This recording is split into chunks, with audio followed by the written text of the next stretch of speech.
여러분 안녕하십니까? 포항 MBC 뉴스입니다.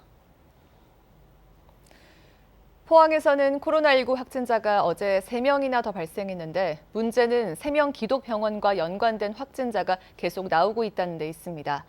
병원과 관련해 1,700여 명이나 검사가 실시됐는데 절반만 음성이 나왔고 나머지는 결과를 기다리고 있습니다. 김기영 기자입니다.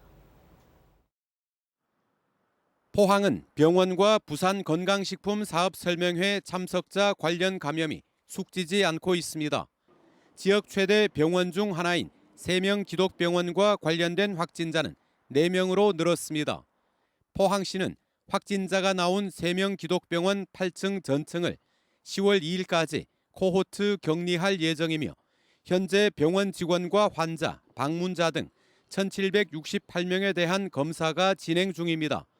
포항시는 고령자와 건강 취약자가 있는 요양복지시설 방역을 강화하고 자가격리자 258명에 대한 불시 점검 등 모니터링 강화, 경로당 운영 중단 등 고강도 대책을 추진합니다.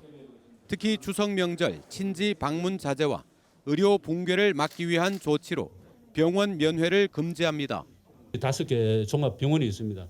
이 병원에 가족이나 친지분들이 입원을 해가 계시면은 당분간 14일 동안만큼이라도 전면 면회가 금지된다는 말씀을 드리겠습니다.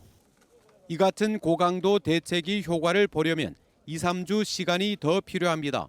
지금 현재 포항시에는 지역사회 감염이 시작됐다고 봤기 때문에 아마 앞으로 한 1, 2주간은 계속 확진자가 나올 거라고 생각됩니다. 경주에서도 지난 주말 동안 확진자가 나온 학교와 교회, 지역사회 접촉자 710여 명에 대해 검체를 실시했습니다.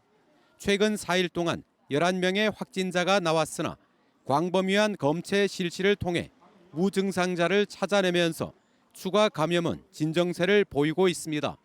하지만 70번 확진자와 주부 3명의 감염 경로가 파악되지 않아 어린이집, 유치원, 휴원, 고위험 시설 운영 금지, 개천절 상경 집회 전세버스 운행 금지 등 사회적 거리 두기를 2단계로 강화했습니다. 앞으로 2주간이 감염 확산 방지를 위한 중대한 고비입니다. 강화된 거리 두기 행정 조치에 따라 시민 여러분의 생업과 일상생활에 큰 지장이 있으리라 우려되지만 엄중한 상황인 만큼 8월 한 달 피서객과 관광객이 다녀간 포항과 경주가 코로나19 재확산으로 또다시 긴장하고 있습니다. MBC 뉴스 김기영입니다. 경주시는 시민의 숲인 황성공원 안에 있는 사유지를 LH공사 토지은행 공공토지 비축 사업을 통해 선매입한 뒤 분할 상환하기로 했습니다. 황성공원 사유지는 전체 89만여 제곱미터 가운데 11%인 9만 7천여 제곱미터로 LH공사가 우선 매입한 뒤 경주시가 350억 원을 들여 5년간 분할 상환하게 됩니다.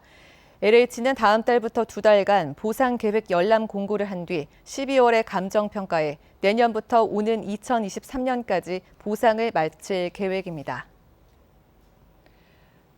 오천 SRF 비상대책위는 어제 기자회견을 열고 네이처 ENT와 에코시스템의 폐기물 매립장 증설 사업에 대해 결사 반대한다는 입장을 냈습니다. 대책위는 두 업체가 더 이상의 매립을 끝내겠다는 주민들과의 약속을 어기고 사업 증설안을 내놓았다며 주민들의 건강권과 환경권을 무시하는 행태라고 비판했습니다. 이들은 오천 문덕지구가 새롭게 개발되면서 수많은 인구가 유입됐고 경북에서 제일 큰 초등학교도 들어섰다며 두 업체 모두 더 이상의 증설을 허용할 수 없다고 밝혔습니다. 이상으로 포항 MBC 뉴스를 마칩니다. 여러분 고맙습니다.